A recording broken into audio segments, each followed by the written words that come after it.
हाँ, नमस्कार दोस्तों। आज हम लोग पॉलिटिकल साइंस के जो भी अगला भाग है उस पे चर्चा करने जा रहे हैं। अभी तक हमने भाग 4 तक जो है नीति निर्देशक तत्वों तक चर्चा कर ली है। उसी में मैंने आपको मूल कर्तव्य भी बताया था, 4 क में जो जोड़ा गया था। अब उसके आगे जो है अगला भाग 5 है। इसमें संघ की कार्यपालिका का वर्णन है। संघ क्वेश्चन पूछ सकता है आपसे कि भाग 5 में क्या है। तो भाग 5 में संघ की कार्यपालिका है और यह अनुच्छेद कहाँ से कहाँ तक है संविधान में हमारे। तो अनुच्छेद 52 से लेके 78 तक में इसका वर्णन है। अभी तक हमने नीति निर्देशक तत्वों में क्या पढ़ा था, 36 से 51 तक। अब उसके आगे बढ़ते हैं। संघ की कार्यपालिका में कौन कौन आता है। इसको द यूनियन एग्जीक्यूटिव्स बोलते हैं इंग्लिश में। राष्ट्रपति, उपराष्ट्रपति, प्रधानमंत्री,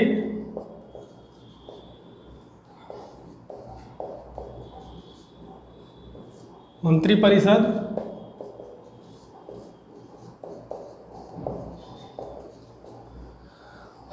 और महान्यायवादी।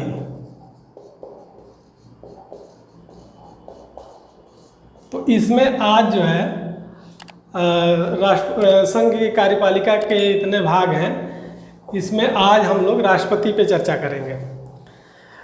अब राष्ट्रपति भारत का जो है उसके बारे में कुछ जान लीजिए। जैसे यह भारत का प्रथम नागरिक होता है। राष्ट्र की एकता का, सुदृढ़ता का, अखंडता का यह प्रतीक होता है। एक प्रश्न पूछता है कि भारत के राष्ट्रपति की स्थिति कैसी है। तो ब्रिटेन के राजा के समान जो है या सम्राट के समान जो है भारत के राष्ट्रपति की स्थिति है। भारत के राष्ट्रपति के नाम से ही सारा शासन किया जाता है। इसके विषय में यह कहा जाता है कि यह एक नाम मात्र का राष्ट्राध्यक्ष है, जबकि वास्तविक शक्ति जो है वो प्रधानमंत्री में निहित होती है। अब जैसे डेमोक्रेटिक सेटअप में आप जान लीजिए कि 2 तरह के जो है सेटअप हैं पूरी दुनिया में। एक तो पार्लियामेंट्री एग्जीक्यूटिव्स हैं और दूसरा जो है प्रेसिडेंशियल है। मतलब संसदीय प्रकार की सरकारें हैं या तो फिर राष्ट्रपति जो हेडेड सरकारें होती हैं वो हैं। तो भारत द्वारा जो है वह संसदीय प्रकार की सरकार जो है, संसदीय प्रणाली की सरकार को अपनाया गया हमारे संविधान निर्माताओं द्वारा। और यह कॉन्सेप्ट जो है वो ब्रिटेन से लिया गया। यह भी प्रश्न पूछता है। तो ये तो कुछ फैक्ट हो गए। अब हम लोग आर्टिकल वाइज इसकी चर्चा करते हैं। तो जैसे 52 से हमने देखा कि यहाँ से संघ की कार्यपालिका शुरू है। 52 में है कि भारत का एक राष्ट्रपति होगा। भारत का एक राष्ट्रपति होगा। आर्टिकल 53 में है कि संघ की जो कार्यपालिका शक्ति है वो राष्ट्रपति में निहित होगी। यह प्रश्न पूछता है कि संघ की कार्यपालिका का अध्यक्ष ये कौन होता है या संघ की कार्यपालिका शक्ति किस में निहित होती है। तो आर्टिकल या यह भी पूछ सकता है यह किस आर्टिकल में है। तो आर्टिकल 53 में जो है यह कहा गया है कि संघ की कार्यपालिका शक्ति जो है वो राष्ट्रपति में निहित होगी। अब इसके आगे 54 है। इसमें निर्वाचन संबंधित जो है राष्ट्रपति का निर्वाचन कैसे होगा, इसका वर्णन किया गया है आर्टिकल 54 में। अब राष्ट्रपति के निर्वाचन पर बात की जाए, राष्ट्रपति के निर्वाचन में पहली चीज़ कि कौन कौन हिस्सा ले सकता है, लेता है, तो लोकसभा और राज्यसभा के जो निर्वाचित सदस्य होते हैं, लोकसभा और राज्यसभा के, वो, और बाद में दिल्ली और पांडिचेरी लोकसभा और राज्यसभा के जो है निर्वाचित सदस्य हो गए। फिर देश की सभी विधानसभाओं के, जितनी भी विधानसभाएं हैं देश की, उनके निर्वाचित सदस्य होंगे। और दिल्ली और पांडिचेरी ये क्या है, केंद्र शासित प्रदेश है, लेकिन इस केंद्र शासित प्रदेश के भी जो है जो निर्वाचित यहाँ पर भी मुख्यमंत्री होता है, और मुख्यमंत्री के माध्यम से यहाँ निर्वाचन होता है और शासन होता है। तो इसलिए दिल्ली और पांडिचेरी के जो पुडुचेरी आज है के जो निर्वाचित विधानसभा सदस्य होते हैं, वह भी राष्ट्रपति चुनाव मंडल का हिस्सा होते हैं। इसको 70वां संविधान संशोधन के द्वारा जो है 1992 में 70वां संविधान संशोधन, ये पूछ सकता है आपके एग्जाम में, संशोधन 1992 का था। इसके द्वारा जो है दिल्ली और पांडिचेरी, पुडुचेरी हो गया आज, के जो विधानसभा के निर्वाचित सदस्य होते हैं, तो इतने लोग इसमें भाग लेते हैं इसके निर्वाचन में। अब राष्ट्रपति निर्वाचन में वोट कैसे पड़ता है, जैसे विधायक हैं तो मत का एक जो है वैल्यू होता है, इसमें मूल्य होता है।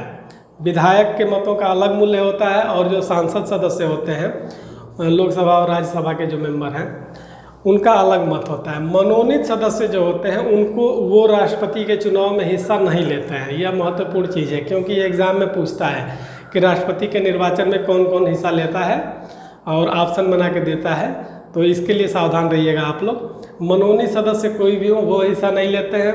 राज्य की कहीं 6-7 राज्यों में विधान परिषद जो है उसके सदस्य भी हिस्सा नहीं लेते हैं इसमें। तो ये एक फैक्ट है। अब जैसे विधायक का मत मूल्य क्या होता है, कोई भी एक विधानसभा का जो निर्वाचित सदस्य होता है विधायक, उसका मत मूल्य होता है उस राज्य की जितनी संख्या है, जनसंख्या, राज्य की जो जनसंख्या है उसमें अगर उस राज्य की विधानसभा के लिए जितने निर्वाचित विधायक हैं, कुल विधायक गुणे 1000, ये जो है एक विधायक का मत मूल्य होता है। इसी तरह से सांसद का भी मत मूल्य होता है। एक सांसद का अगर मत मूल्य निकालना हो तो जितने विधानसभा विधायकों के जितने, पूरे देश भर के विधायकों के जितने मूल्य हैं, विधायकों के कुल मूल्य, मत मूल्य, इसमें जो है देश में हमारे जितने निर्वाचित सांसद हैं उनका भाग दे दिया जाए निर्वाचित सांसद से, तो निर्वाचित एक सांसद का जो है मत मूल्य ये निकल आता है। तो ये तो मत मूल्य की बात हो गई। अब वोटिंग, यहाँ पर जो है राष्ट्रपति का चुनाव कैसे होता है, यह प्रश्न पूछा जाता है। तो एकल संक्रमणीय पद्धति के द्वारा जो है भारत में अप्रत्यक्ष चुनाव होता है। यह पूछता है प्रश्न किस पद्धति से होता है और कैसा प्रत्यक्ष चुनाव होता है या अप्रत्यक्ष चुनाव होता है, तो इसमें कंफ्यूज मत होइएगा। अप्रत्यक्ष चुनाव होता है, एकल संक्रमणीय पद्धति या आनुपातिक प्रतिनिधित्व प्रणाली भी कहते हैं इसको। अब इसमें क्या होता है कि प्रेफरेंस से वोट दिए जाते हैं, जैसे मान लीजिए कि 4 सदस्य खड़े हो गए, 1 2 3 4 राष्ट्रपति के चुनाव में, तो एक कोई भी विधायक हो या सांसद हो वो प्रेफरेंस से वोट दे सकता है अपने। मान लीजिए कि ABC पहले पर A को दे दिया, दूसरे पर B को दे दिया, तीसरे पर C को दे दिया, चौथे पर D को दे दिया। राष्ट्रपति निर्वाचित कब होता है? जब वह कुल वैध मतों, जितने वैध मत पड़े हुए हैं उसके आधे से एक अधिक वोट पाएगा, तभी वह निर्वाचित होगा। अब इसकी गिनती कैसे की जाती है? जैसे मान लीजिए पहले प्रेफरेंस का वोट है, ये सबका चारों कैंडिडेट का गिन लिया गया। अगर 50% मिल जाता है किसी कैंडिडेट को कुल वैध मतों का, तो वह राष्ट्रपति 50% से एक अधिक वोट अगर मिल जाता है तो वह निर्वाचित राष्ट्रपति घोषित हो जाता है। लेकिन अगर नहीं मिलता है किसी भी सदस्य को, तो जो सबसे पहले फेज में या पहले प्रेफरेंस में जिस भी कैंडिडेट को या सदस्य को सबसे कम वोट मिले हैं उसको क्या कर दिया जाता है? डिलीट कर दिया जाता है, हटा दिया जाता है। अब कितने कैंडिडेट बचे? 3 ABC।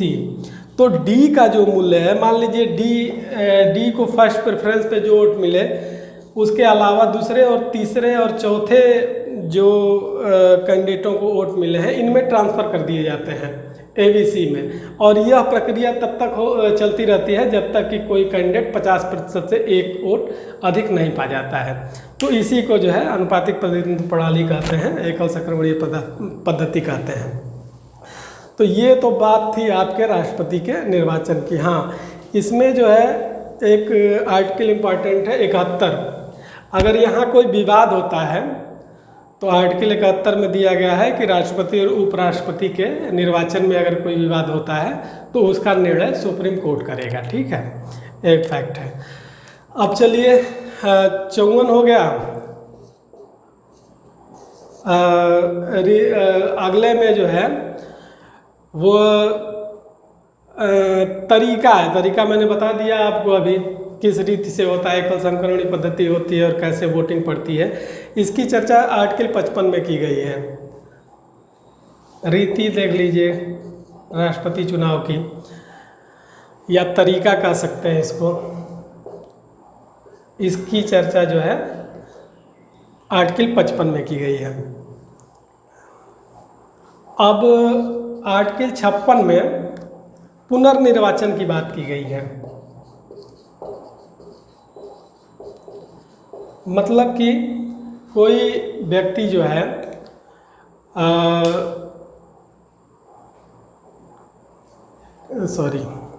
ये इसमें जो है कार्यकाल की बात की गई है, अगले में पुनर्निर्वाचन की बात की गई है। यहाँ पर अवधि या कार्यकाल है। तो अवधि और कार्यकाल में ये होता है कि राष्ट्रपति जिस अवधि से अपना पद धारण करता है या जिस तिथि से अपना पद धारण करता है उसके 5 वर्ष तक जो है वह अपने पद पर बना रहता है, यही इसका कार्यकाल होता है। और इसके बाद पुनर्निर्वाचन है आपका आर्टिकल 57 में।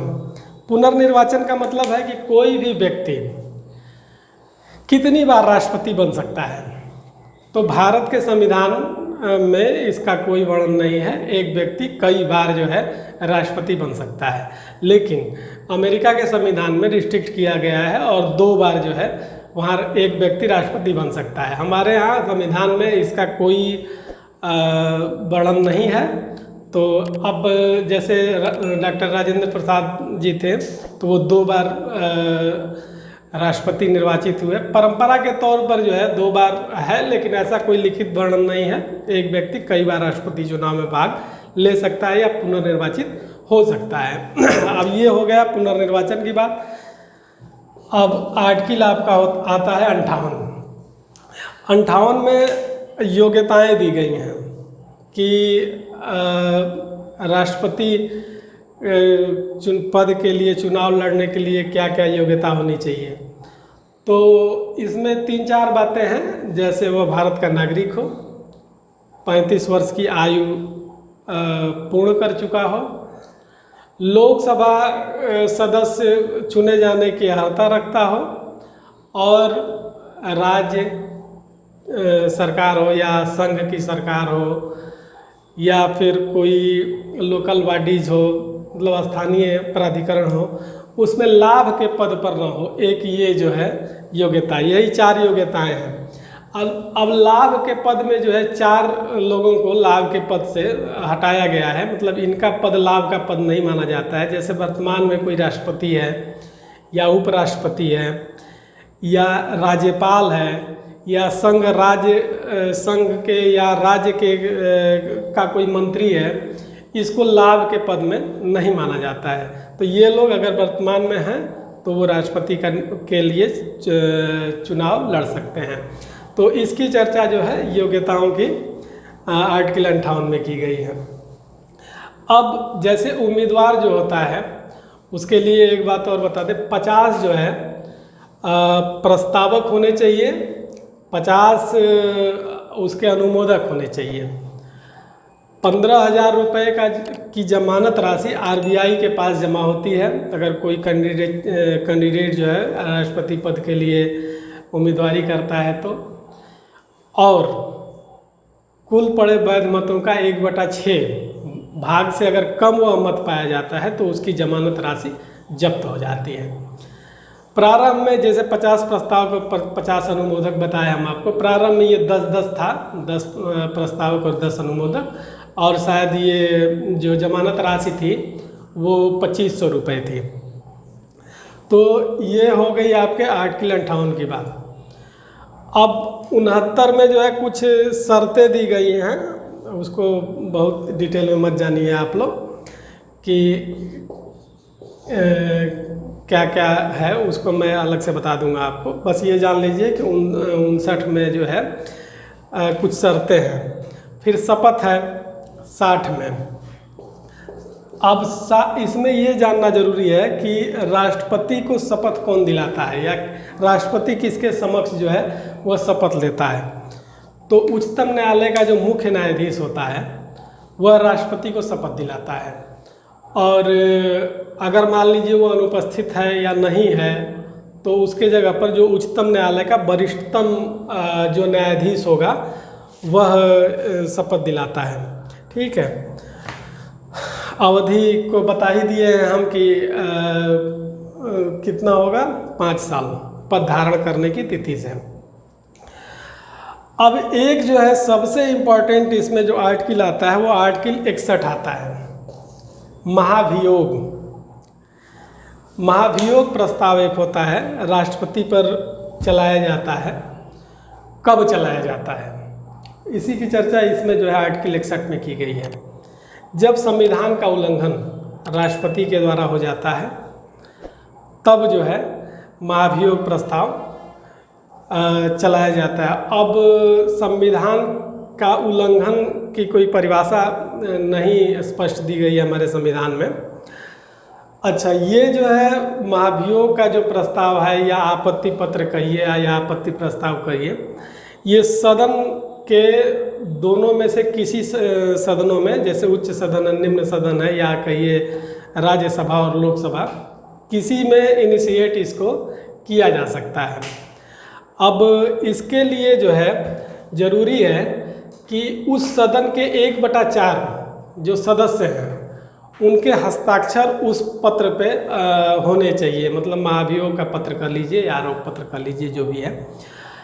और राष्ट्रपति को 14 दिन पूर्व जो है उसको नोटिस देनी पड़ेगी। ये शर्तें हैं उसकी। अगर 14 दिन से पहले वो पद त्याग देता है तो उसके ऊपर महाभियोग नहीं चलाया जा सकता। अगर नहीं पद त्याग करता है तो किसी एक सदन में, पहले सदन में उस पर बहस होगी। अगर उसके आरोप वह सदन तय करता है और 2/3 बहुमत से पहला सदन उसको पास करता है, वह दूसरे सदन में जाता है, दूसरा सदन भी आरोपों की जांच करता है। अगर सही पाता है और 2/3 बहुमत से उसको पास कर देता है तो राष्ट्रपति को अपने पद से हटना पड़ेगा। ठीक है, तो ये था महाभियोग। ये तो राष्ट्रपति का जो है यहाँ तक इम्पॉर्टेंट आपके एग्ज़ाम में इस आर्टिकल को 52 से लेके और 61 तक कुछ ट्रिक भी बना सकते हैं आप लोग। जैसे पहला 52 में तो मान लीजिए है ही, तो कुछ भी जैसे हम लोग याद किए थे का नी री धी पुन ताय सरते शपथ योग। तो अब का मतलब कार्यपालिका शक्ति, नी मतलब हो गया आपका निर्वाचन, री मतलब रीति हो गया, का नी री धी अवधि हो गया, कार्यकाल हो गया अवधि, ताय मतलब योग्यताएँ हो गया या हरताएँ हो गया, शर्तें हो गई, शपथ हो गया, योग हो गया, योग का मतलब महाभियोग। ये 61 जो है आपके 52 से लेके 61 तक, ये 60 में जो है आप लोग याद कर सकते हैं या अपना भी कुछ बना सकते हैं आप लोग। अब राष्ट्रपति के मान लीजिए राष्ट्रपति अनुपस्थित है तो किसी वजह से, तो वह किसको चार्ज दे के जाता है, तो अगर वह नहीं रहेगा तो उसके जगह पर उपराष्ट्रपति उसका कार्यभार देखेगा। अगर उपराष्ट्रपति भी नहीं है तो जो सर्वोच्च न्यायालय का मुख्य न्यायाधीश होता है वह उसके जगह पर उसका कार्यभार देखता है। अगर वह भी नहीं है तो जो उच्चतम न्यायालय का वरिष्ठतम न्यायाधीश है वह देखता है। अब राष्ट्रपति के जो है पद पर रिक्तता जो है कब कब किन किन परिस्थितियों में हो सकती है। पहली तो है कि 5 साल उसका कार्यकाल पूरा हो जाए, पहली शर्त तो यही है कि हो जाए, या वह त्याग पत्र दे दे तब रिक्तता हो सकती है, या महाभियोग द्वारा उसको हटा दिया जाए, या उसकी मृत्यु हो जाए, या पद ग्रहण करने के बाद पता चले कि इनका निर्वाचन अवैध था, या इनकी जो अर्हता है वही यह फुलफिल नहीं कर रहे हैं। तो इन सब मामलों में जो है इनके पद में रिक्तता हो सकती है। तो राष्ट्रपति ये आर्टिकल जो है राष्ट्रपति से संबंधित है। कुछ आर्टिकल और हैं, जैसे मान लीजिए आप जानते होंगे 143। तो चलिए शक्तियों में इसकी चर्चा करेंगे हम अभी। तो इतना आप लोग आर्टिकल को ध्यान से देखिए, तब फिर मैं जो है अब राष्ट्रपति के शक्तियों या कर्तव्यों का जो है अगले वीडियो में मैं आपको बताऊंगा। ठीक है, तब तक के लिए धन्यवाद।